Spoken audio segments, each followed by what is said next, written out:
To following a developing story in Sandy where a woman on a motorized chair was hit and killed by a Trax train this afternoon. News Special Sheriff Park joined us live right now. And Sheriff, this is a heartbreaking reminder of just how critical it is to follow those directions at these crossings.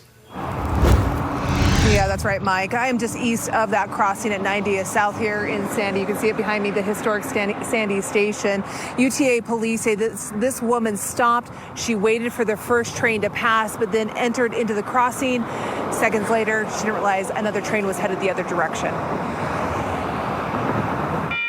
The arms were down, bells were ringing, and lights were flashing. A devastating scene along 90th South in Sandy today when a 65-year-old woman in a motorized chair was hit and killed by a blue line Trax train. She was actually stopped for the southbound based on what witnesses have told us, and then entered the crossing at that point, and a northbound was coming through right after the southbound. UTA police say the woman was thrown from her chair as it was dragged under the front of the train.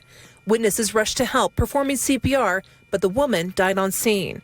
UTA police say the situation was traumatic for everyone involved, especially the train's conductor. He shook up. I seen him when we first got here, and he was tearful. So it was pretty traumatic for our train operators, that close and personal, to be involved in an incident like that. UTA police say all the warning signs and sounds were active and working when the woman was hit.